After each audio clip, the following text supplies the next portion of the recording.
오늘 말씀의 제목이 이제 함께 한번 같이 읽도록 하겠습니다. 시작. 행복한 예배자가 되어야 합니다. 어떤 예배자가 되어야 돼요? 행복한 예배자가 되어야 합니다. 제가 은퇴를 한 이후에 이곳에 나와서 여러분들과 함께 예배를 드릴 때도 있고 또 다른 곳에 가서 예배를 드릴 때도 있습니다. 예배의 자리에 앉아서 늘 제 마음에 생각나는 것이 내가 목회 현장에 있을 때에 우리 대한교회 성도들로 하여금 행복한 예배자로 만들었느냐, 이것을 생각해 보게 되었어요. 생각해 보니까 사실 그렇지 다 그렇게 하지 못했다, 그런 생각이 더 마음을 지배했기 때문에 죄송한 마음을 가지고 있었고 또 하나님 앞에 그래서 회개도 하기도 했습니다. 여러분들이 땅 위에 살면서 하나님 앞에 예배를 드릴 때는 언제나 행복한 예배자가 꼭 되어야 된다, 그런 마음의 각오와 결심을 가지고 예배의 자리에 들어오고 나갈 수 있는 그런 여러분들이 되시기를 바랍니다.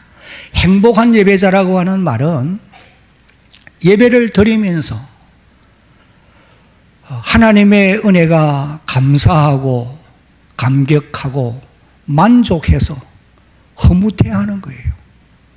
예배를 드렸는데도 내 마음에는 근심이 쌓여 있고 또 예배 시간인데도 짜증이 나고 원망이 나오고, 이런 예배는 성경의 말씀대로 말하면은 헛된 예배다, 그렇게 말할 수가 있어요. 여러분, 마태복음 15장 8절 9절을 읽어보면은 예수님께서 당시 사두개파 사람들과 서기관들에게 선지자 이사야가 예언한 말씀을 인용해서 그들을 책망하신 말씀을 읽어보게 됩니다. 이 백성이 입술로는 나를 공경하되 마음은 내게서 멀도다. 사람의 계명으로 교훈을 삼아 가르치니 나를 헛되이 경배하는도다. 나를 헛되이 경배한다는 거예요. 이 말은 다시 말하면은 헛된 예배자들이다, 그런 의미죠. 왜 헛된 예배자들이 될 수밖에 없었느냐? 입술로 말로는 하나님을 섬긴다고 말하고 찬양도 하고 그렇게 하는데 마음은 하나님에서 멀리 떨어져 있다는 거예요. 오늘 저나 여러분들이 하나님 앞에 나와 예배를 드릴 때에 내 몸은 여기에 있어도 내가 입으로는 찬양도 하지만은 내 마음이 하나님에게서 멀리 떨어져 있는 것은 아닌지 점검해 볼 필요가 있는 것이죠. 그리고 또 말씀을 전하는 메신저들은 사람의 계명을, 하나님의 말씀을 바르게 전파하는 것이 아니라 사람의 계명을 교훈으로 삼아서 그것을 가르친다는 거예요.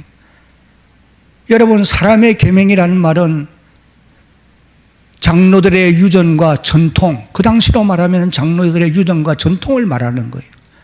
그러니까 그런 말씀은 들으면 들을수록 마음을 무겁게 하고 더 실망감에 빠져들게 만드는 거예요. 왜? 도무지 감당해 갈 수 없기 때문에. 그런 예배자들은 행복할 수가 없는 것입니다. 결론적으로 말하면 그런 예배자들은 불행한 예배자가 될 수밖에 없는 거예요. 오늘 저와 여러분들은 땅 위에 살면서 한평생 행복한 예배자로 살아가야 될 줄로 믿으시기를 바랍니다. 그래서 저는 오늘 저와 여러분 모두가 행복한 예배자가 될 수 있기를 바라면서 오늘 이제 말씀을 여러분들에게 전하려고 합니다. 하나님이 우리를 불러 하나님의 백성으로 삼으시는 이유가 어디에 있느냐? 선지자 이사야가 이사야 43장 1절에서 야곱아 너를 창조하신 여호와께서 이제 말씀하시느니라. 이스라엘아 너를 조성하신 자가 말씀하시느니라. 너는 두려워하지 말라. 내가 너를 구속하였고 내가 너를 지명하여 불렀나니 너는 내 것이라. 하나님이 그렇게 말씀을 하시고는 자기 백성을 구별되게 부르신 목적이 무엇인가를 이어서 이렇게 말씀을 하세요. 이사야 43장 7절 말씀을 보면 함께 한번 읽어봅니다.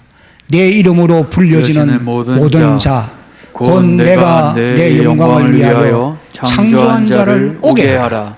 그를 내가 지었고 그를 내가 만들었느니라. 그리고 또 이사야 43장 21절에서는 같이 읽겠습니다. 이 백성은 내가 나를 위하여 지었나니 나를 찬송하게 하려 함이니라. 하나님이 자기 백성을 지명하여 불러서 하나님의 소유로 삼으신 목적이 어디에 있느냐? 자기의 이름을 찬양하고 자신의 찬송을 하나님께 올려드리도록 하기 위함이라는 거예요. 신약 성경에서도 보면은 예배소 1장 4절로 14절까지의 말씀에 여러분들이 이 예배소서를 필사했기 때문에 아마 기억이 나리라 생각해요. 그 말씀에 보면은 성부와 성자와 성령 삼위일체 하나님이 왜 우리를 선택하시고 때가 되매 부르시고 예수 믿어 구원받고 의롭다 하시고 왜 우리를 영화롭게 하셨느냐? 그의 영광을 찬송하게 하려 하심이라고 말씀을 하고 계세요. 예배소 1장 7절 말씀에 보면은 이렇게 기록합니다. 같이 읽어봅니다. 이는 그의 사랑하시는 자 안에서 우리에게 거저 주시는 바 그의 은혜의 영광을 찬송하게 하려는 것이라. 그리고 12절에 보면은 이는 우리가 그리스도 안에서 전부터 바라던 그의 영광에 무엇이 되게 하려 함이라? 찬송이 되게 하려. 예수 그리스도께서 피 흘려 우리를 구속하신 목적이 어디에 있느냐? 우리로 하여금 찬송으로 하나님께 영광을 돌리게 하기 위함이라는 거예요. 그리고 14절 말씀에도 보면은 성령이 우리를 인치시고 하나님의 소유로 확정지어 주시는 이유가 어디에 있느냐? 이는 우리의 기업의 보정이 되사 그 얻으신 것을 속량하시고 그 다음에 같이 읽습니다. 그의 영광을 찬송하게 하려 하심이라. 이 모든 말씀들을 종합해 보면은 하나님이 우리를 구속하신 목적은 우리로 통해서 예배를 통하여 영광을 받으시기 위함이다 라고 말할 수 있는 것입니다.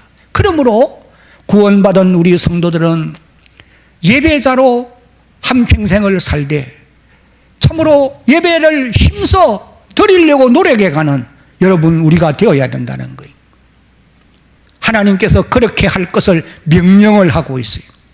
시편 29편 2절을 보면은 이렇게 말씀합니다. 여호와께 그의 이름에 합당한 영광을 돌리며 거룩한 옷을 입고 여호와께 예배할지어다. 역대상 16장 29절은 함께 읽겠습니다. 여호와여 여호와의 이름에 합당한 영광을 그에게 돌릴지어다. 재물을 들고 그 앞에 들어갈지어다. 아름답고 거룩한 것으로 여호와께 경배할지어다 라고 하였습니다. 신약성경에서 보면 예수님께서 요한복음 4장 23절과 24절에서도 아버지께 참되게 예배하는 자들은 영과 진리로 예배할 때가 오나니 곧 이때라. 아버지께서는 자기에게 이렇게 예배하는 자들을 찾으시느니라. 그리고는 24절에서 우리가 늘 듣는 말씀이죠. 한번 같이 읽습니다. 하나님은 영이시니 영과 진리로 예배할지니라. 여러분 히브리서 기자가 히브리서 10장 25절을 보에 이렇게 말씀하세요. 모이기를 피하는 어떤 사람들의 습관과 같이 하지 말고 오직 서로 근하여 그날이 가까움을 볼수록 모이기를 더 힘써야 한다. 우리에게 그렇게 말씀을 하십니다. 그래서 앞서간 믿음의 선진들은 하나님께 드리는 예배를 귀중하게 여기고 예배 드리기를 힘썼던 거예요. 창세기 12장을 이후를 읽어보면 하나님이 아브라함을 불러서 가나안 땅으로 들어가게 하신 이후에 아브라함은 어디를 가든지 하나님 앞에 제단을 쌓았던 것입니다. 창세기 12장 7절 이후를 읽어보면은 세겜 땅 상수리 나무 아래서 제단을 쌓았고, 8절을 읽어보면은 베델로 올라가서 제단을 쌓았으며, 13장 18절에서는 롯을 떠나보내고 헤브론 지역으로 올라가서 거기서 하나님 앞에 제단을 쌓습니다. 그리고 그의 아들 이삭도 아버지를 닮아서 어디를 가든지 경배드리는 삶을 열심을 다합니다. 창세기 26장 25절을 읽어보면 브엘세바로 올라가서 제단을 쌓고 거기서 여호와의 이름을 불렀더라 기록합니다. 야곱도 그렇게 했어요. 창세기 35장 7절 이후에 베델로 올라가서 제단을 쌓고, 창세기 46장에서는 애굽으로 내려갈 때에 저 브엘세바에서 하나님 앞에 제단을 쌓습니다. 그랬더니 그날 밤에 하나님이 야곱을 찾아오시고 애굽으로 내려가기를 두려워하지 말라. 내가 너와 함께 갈 것이며 너희를 내가 다시 이곳으로 인도해 올라올 것을 약속하는 말씀을 보게 되는 것입니다. 여러분, 왜 믿음의 선진들이 이와 같이 예배를 귀하게 여겼느냐? 그 이유는, 예배는 인간이 하나님을 만날 수 있는 유일한 방법이기 때문에 그래요. 출애굽기 25장 22절에 내가 거기서 너를 만나고 내게 명령할 명령을 그것이 거기에서 내가 말하리라 말씀을 하십니다. 그리고 또 예배는 하나님을 기쁘시게 하는 일이기 때문이에요. 여러분, 어린 손자 손녀들이 할아버지 할머니 앞에서 노래하고 춤추면은 얼마나 좋은지 아세요? 경험을 안 해보니까 알아. 우리가 하나님 앞에 예배할 때에 하나님이 기뻐 받으신다는 거예요. 그리고 또 예배는 마침내 복을 받는 일이라고 말씀하고 있어요. 출애굽기 20장 24절에 같이 한번 읽어봅니다. 시작. 내게 도단을 쌓고 그 위에 너의 양과 소로 너의 번제와 화목제를 드리라. 내가 물은 내 이름을 기념하게 하는 곳에서 내게 강림하여 복을 주리라. 무엇을 주리라? 복을 주리라. 번제와 화목제를 드리는 예배의 현장에 내가 강림하여 예배하는 내게 복을 주리라. 여러분, 열왕기상 3장에도 보면은 솔로몬이 기브온산당에 나가서 1천 번제를 드렸을 때 하나님께 큰 복을 받았던 것을 우리는 보게 되는 것입니다. 그러므로 오늘 우리 성도들도 하나님께 예배드리기를 힘써야 돼요. 코로나 시대로 인해서 우리가 예배드리는 일이 쉽지 않습니다. 그러나 그런 어려울 때일수록 모이기를 피하는 사람들의 습관을 따라가면 안 되고 서로 건면해서 모이기를 힘쓰는 주의 백성들이 되어야 된다는 거예요. 그런데 여러분, 중요한 것은 어떤 예배자가 되느냐, 이것이 참으로 중요한 것입니다. 조금 전에 말씀을 드린 바와 같이 헛된 예배자들이 되어서는 안 된다는 거예요. 그러므로 오늘 우리 성도들은 교회 공동체가 이곳에 함께 모여서 하나님 앞에 예배를 드리든지, 또 아니면 상황이 어려워서 비대면 온라인 예배로 예배를 드리든지, 그 외에도 여러분의 삶의 주변 환경에서 어디서든지 하나님께 예배를 드릴 때는 행복한 예배자가 될 수 있도록 최선의 노력을 다할 수 있는 그런 여러분들이 되시기를 예수님의 이름으로 당부합니다. 오늘 본문을 읽어보면은 사도 요한이 밤모섬에서 주일날 하나님 앞에 나가 예배를 드리다가 성령의 감동을 받습니다. 성령의 인도를 따라서 주의 음성을 들어요. 성령의 인도하심을 따라 교회 가운데 임하여 계시는 주님을 만나게 되었던 겁니다. 그 영광스러운 주님을 목격한 이후에 그분의 발 앞에 죽은 자처럼 엎드려서 경배를 올려드리는 이런 모습을 봅니다. 요한은 남달리 하나님의 은총을 입은 사람이에요.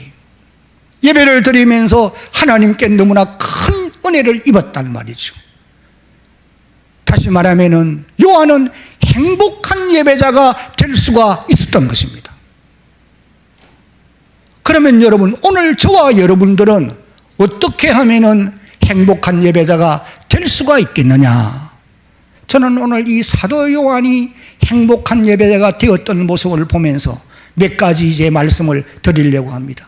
그 첫 번째는 이제 같이 한번 읽겠습니다. 시작.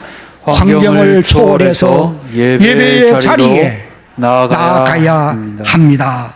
9절과 10절을 보면은 나 요한은 너의 형제요 예수의 환난과 나라와 참음에 동참하는 자라.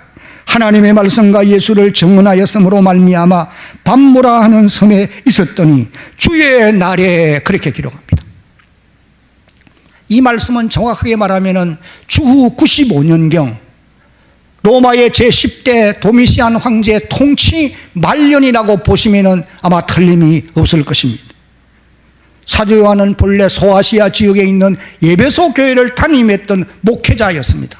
로마 정부의 박해를 받고 지금 유배를 당해서 에게의 유난에 있는 이 밤모섬에 가 있는 것입니다. 열악한 환경에 지금 머물고 있어요. 역사가 윌리엄 람제이라고 하는 사람은 밤모섬에서의 요한의 삶을 이렇게 표현을 했어요.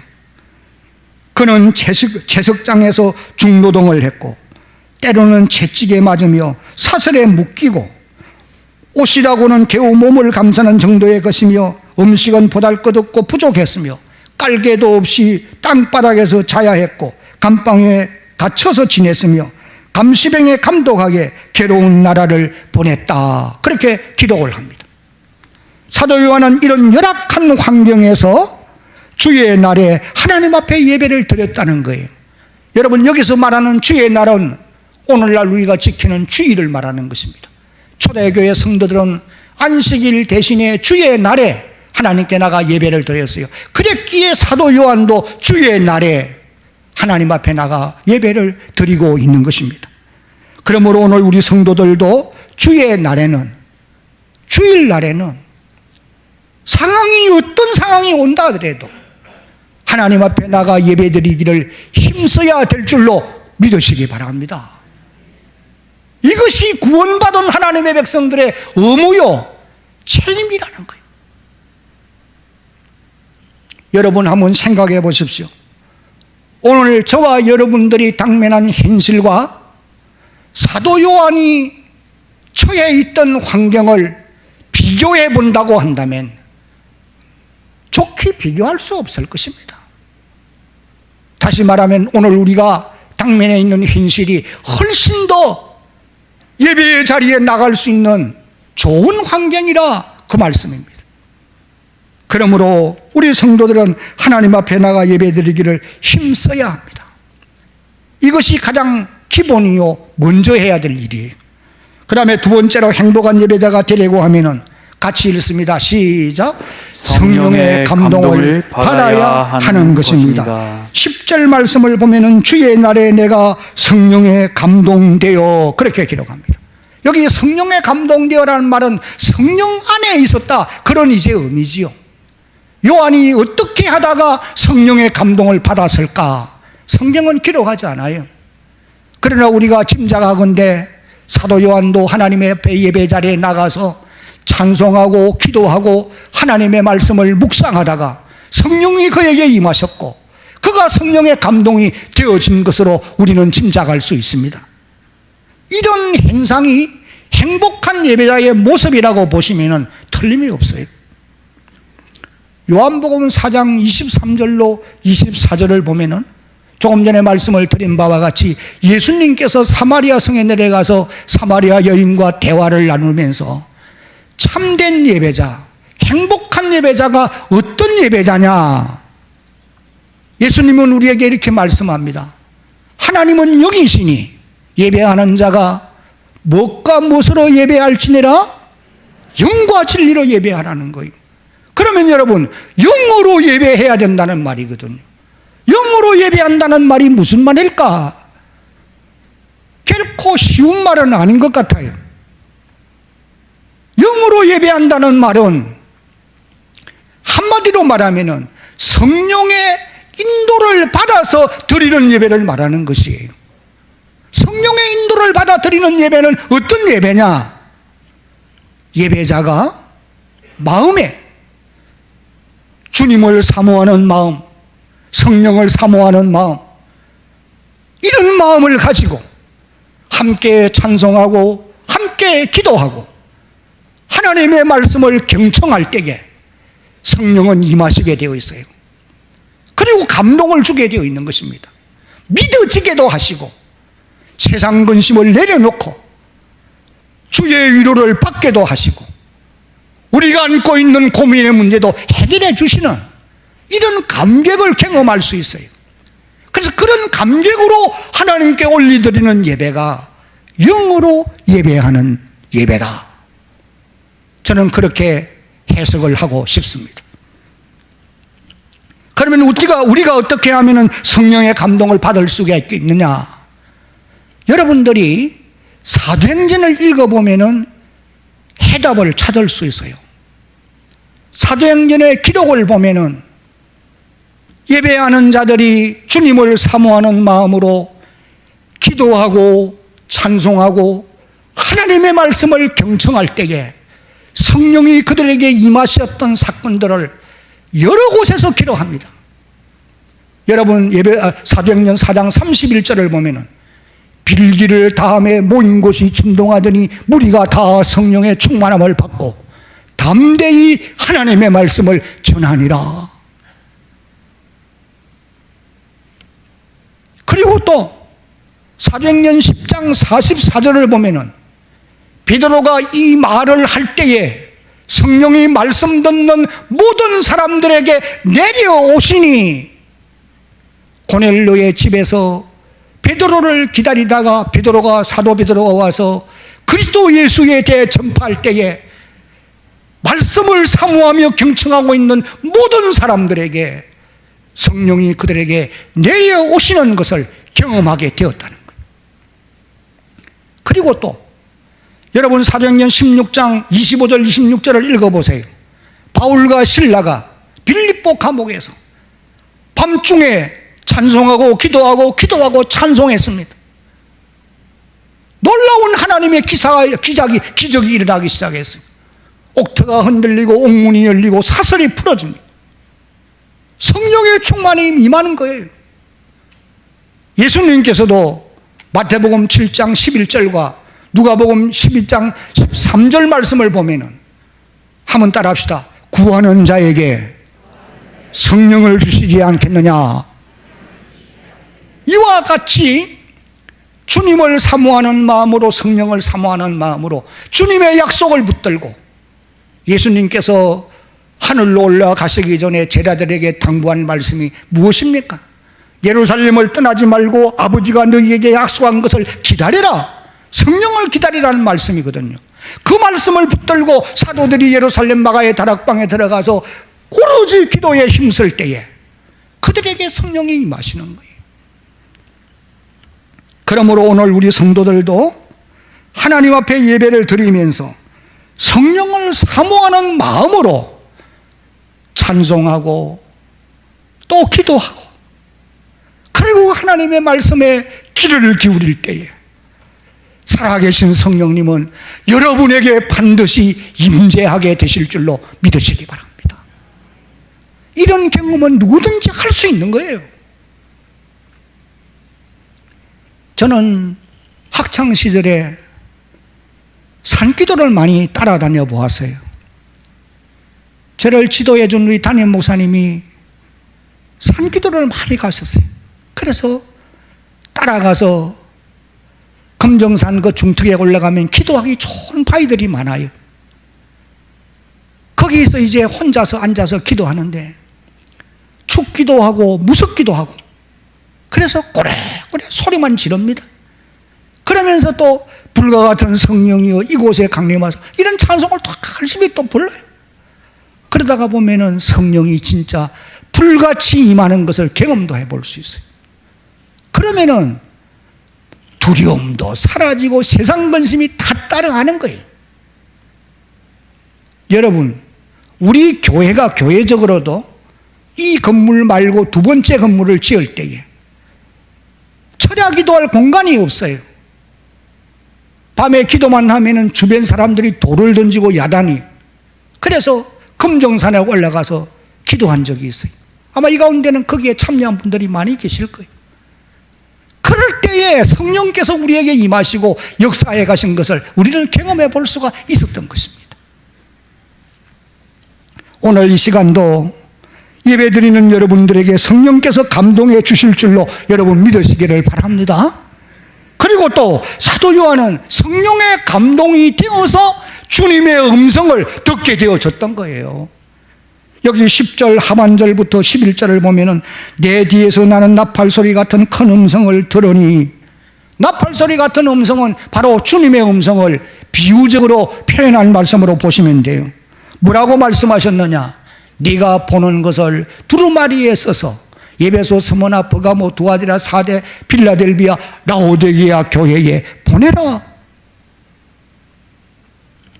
여러분, 우리가 사도행전을 읽어보면은 성령이 감동하심으로 주님의 음성을 듣거나 또는 주님의 뜻을 분명히 깨달아 알았던 그런 사건들이 너무도 많이 기록되어 나옵니다. 예를 들면은 사도행전 8장을 보세요. 빌립이 성령의 이끌림을 받아서 주의 음성을 들어요. 뭐라고 말씀하시느냐? 유대 강야로 나가서 에티오피아 내시를 만나라는 거예요. 그 뱅거 가까이로 가서 그에게 복음을 전하라는 것입니다. 그래서 뱅거 위에 올라서 이사야 53장의 말씀을 해석해 주는 거예요. 성령이 그들에게 임하시는 놀라운 역사를 경험했던 거예요. 그리고 사도행전 9장과 10장을 읽어보면은 사도 베드로가 요파 항구에서 기도할 때에 성령이 그에게 성령이 임하시고 성령께서 주의 음성을 듣게 하세요. 고넬료가 보낸 사람들을 따라 가이사라로 내려가라. 그래서 내려갑니다. 갔더니 모여있는 사람들에게 말씀을 전할 때에 그들에게 놀라운 하나님의 역사가 나타나는 것을 볼 수가 있었던 거예요. 사도 바울 같은 사람도 사도행전 16장을 읽어보면은 아시아에서 복음을 전하지 말고 마게도냐로 건너가라는 거예요. 여러분, 오늘 우리들도 성령께서 감동해 주심으로 요한처럼, 빌립처럼, 베드로처럼, 바울처럼 주의 음성을 들을 수도 있다는 사실이에요. 사도들과 똑같은 방법은 아닐지라도 다양한 방법으로 하나님이 우리에게 주님의 음성을 들을 수 있도록 은혜를 입혀 주시는 겁니다. 제가 우리 교우들에게 여러 번 말씀을 드린 적이 있습니다만 저는 이사야 60장의 말씀이 하나님이 대양교회를 향하여서 주시는 말씀이었다라고 하는 것을 주의 음성으로 요한처럼 직접 그렇게 들은 것이 아니고 믿음으로 받았고 이 말씀을 우리에게 주신 주님의 음성인 것을 나는 확신했어요. 일어나라 빛을 발하라. 이는 내 빛이 이르렀고 여호와의 영광이 내 위에 임하였음이니라. 내 눈을 들어 사면을 보라. 무리가 다 모여 내게로 오느니라. 아들들은 원망에서 오겠고 딸들은 안기어 올 것이라. 그때에 내가 보고 희색을 바라며 내 마음이 화창하리니 이는 바다의 풍부와 열방의 재물이 내게로 옴이라. 그러면서 이 계속되는 말씀들을 저는 읽으면서 기도원에서 기도하다 그 말씀을 제가 읽었는데 읽으면서 얼마나 감격했는지 그때의 기억이 새롭습니다. 여러분, 오늘도 성령께서 감동해 주시고 은혜 입혀 주심으로 우리에게 향한 주님의 음성을 들려주시기도 하고 주님의 뜻을 발견하게도 되는 줄로 믿어야 할 것입니다. 그 다음에 행복한 예배자가 되려면은 세 번째는 같이 이제 읽겠습니다. 시작. 교회 가운데 임재해 계시는 예수님을 배울 수 있어야 합니다. 여기 이제 12절부터를 보면은 몸을 돌이켜 나에게 말한 음성을 알아보려고 돌이킬 때에 7 금촛대를 보았는데 13절에 촛대 사이에 인자 같은 이가 계셨다. 7 금촛대는 20절 말씀을 보면은 7 교회라고 해석을 해 주었던 것입니다. 여기서 말하는 이 7 교회는 문자 그대로는 소아시아에 있는 7 교회를 말하지만은 넓은 의미로는 오늘 지상에 있는 모든 지역 교회들을 가리키는 말씀으로 우리가 이해를 해야 합니다. 그런 면에서 우리 대한교회도 이 말씀이 적용되는 하나님의 교회예요. 다시 말하면은 사도 요한이 이제 목격하는 이 모든 말씀들을 하나님이 대한교회도 주시는 말씀으로 믿으라는 것입니다. 그러면은 교회 가운데 임하여 계시는 예수님이 어떤 모습으로 계셨느냐? 이제 13절부터 계속되는 말씀을 보면은 발에 끌리는 옷을 입고 허리에 금띠를 두르셨어요. 왕의 모습이고 제사장의 모습이죠. 그 머리와 털의 희기가 흰양털 같고 눈 같으며 그의 눈은 불꽃 같고 그의 발은 풀무에 달렸는 빛난 주석 같으며 그의 오른손에는 7 별이 있고 그의 입에서는 그 음성은 많은 물소리와 같으며 그 입에서는 좌우에 날선 금이 나오고 그 얼굴은 해가 힘있게 비치는 것 같더라. 여러분, 우리가 믿는 주님은 하나님의 교회, 모민교회를 세우시고 내버려 두는 것이 아니고 오늘도 교회 가운데 사도 요한이 보았던 그런 모습으로 임재해 계시면서 하나님의 교회를 지키시고 보호하시고 인도하시고 이끌고 가시는 줄로 믿어야 할 것입니다. 내 눈에 보이지 않고 내 귀에 들리지 않고 내 손에 만져지지 않아도 주님은 그때의 사도 요한이 본 모습으로 오늘도 교회 가운데 계시면서 하나님의 교회를 인도해 가신다는 말씀이 마태복음 28장 20절에 볼지어다 내가 세상 끝날까지 너희와 항상 함께 있으리라. 그 말씀의 약속대로 주님은 오늘도 함께 계신다는 겁니다. 여러분, 우리가 예배 시간에 하나님의 말씀을 들으면서 성령의 감동으로 사도 요한이 보았던 그런 주님이 교회 가운데 역사하고 계심을 믿게 되어질 때에 사도 요한이 보았던 것과 같은 그런 은혜를 입게 된 줄로 여러분 깨달으시기를 바랍니다. 왜냐하면 오늘 우리는 사도 요한처럼 직접 우리의 눈으로 볼 수가 없어요. 주님은 그렇게 하지 않아요. 어떻게 하시느냐? 하나님은 사도들을 통해서 직접 보게도 하시고 듣게도 하시고 그것을 이제 두루마리에 기록하고 성경에 기록해서 이 성경을 읽고 듣는 우리 모든 사람들에게 그 말씀을 들을 때에 성령께서 감동해서 믿어지게 해주시는 겁니다. 그렇게 해서 우리가 믿으면은 사도 요한이 직접 눈으로 본 것이나 우리가 믿는 것이나 같은 거예요. 요한복음 20장을 읽어보면 예수님께서 도마에게 이렇게 말씀하세요. 너는 나를 눈으로 본 고로 믿느냐? 따라합시다. 보지 못하고 믿는 자는 복되도다 하시니라. 보지 않고 믿는 것을 어떻게 믿을 수 있습니까? 말씀을 듣고 성령의 감동으로 믿는 걸 말하는 거예요.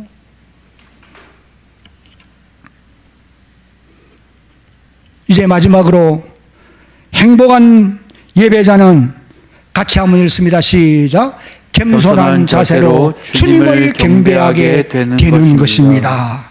17절을 보면은 내가 볼 때에 그 발 앞에 엎드려져 죽은 자 같이 되매 놀라운 영광을 본 분은 이렇게 엎드릴 수밖에 없어요. 겸손해질 수밖에 없다는 것입니다. 이사야도 이사야 6장을 읽어보면은 하나님의 성전에서 하나님을 배웠을 때에 죽은 자같이 엎드립니다. 화로다 나여 망하게 되었도다. 나는 입술이 부정한 자 가운데 있으면서 여호와를 배웠음이라 고백하고 있어요. 사도 요한이 이런 자세로 엎드렸을 때에 겸손하게 자기를 낮추고 경배하는 자리에 이르게 되었을 때에 하나님이 놀라운 위로를 해 주셨던 것을 이제 여기 우리가 17절 하반절부터를 쭉 읽어볼 수가 있습니다. 오늘 손을 어깨에 얹으시고 두려워하지 말라 위로해 주시면서 하나님의 말씀을 주시는 거예요. 오늘 우리도 겸손히 하나님 앞에 엎드리게 될 때에 주의 위로를 받게 될 줄로 믿으시기를 바랍니다. 이제 말씀을 맺겠습니다.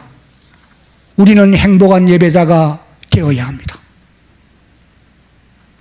먼저 예배하는 나 자신이 중요합니다. 여러분 개인이 하나님 앞에 예배 자리에 나올 때마다 주님을 사모하는 마음으로, 성령을 사모하는 마음으로 찬송하고 기도하고 말씀을 경청하시기 바랍니다. 반드시 그럴 때에 성령께서 임재하시고 감동해 주실 겁니다. 또 한 걸음 나아가서는 예배를 인도하는 목회자는 전적으로 성령의 사람이 되어서 하나님의 말씀을 바르게 대언하려고 최선의 노력을 다 기울여야 할 겁니다. 그렇게 할 때에 우리 대한교회 공동체는, 우리 모든 성도들은 이곳에서, 이 예배의 공간에서 행복한 예배자로 살아가게 될 줄로 믿으시기 바랍니다. 제가 지난주일 주보에 우리 담임 목사님이 글을 써놓은 것을 보고 제가 감동이 되어서요. 어떤 내용이냐 하니까 영적 무장으로 승리하는 교회에 대한 내용을 1, 2, 3페이지에 기록되어 있었어요.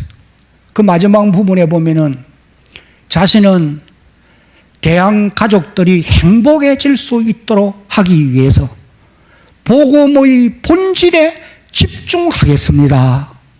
복음의 본질에 집중한다는 말이 무슨 말일까요? 제자훈련에 올인하겠다는 거거든요. 제자훈련이 쉬운 게 아니에요. 하나님의 말씀을 가르치는 일도 중요하지만 또 중요한 것이 은혜로운 말씀을 전해야 되는 거예요. 쉬운 일이 아니지요. 여기에 올인하겠다는 거예요. 여러분, 앞으로 대한교회가 행복한 목회자, 행복한 성도, 행복한 목회자가 될 수 있기를 예수님의 이름으로 축복합니다.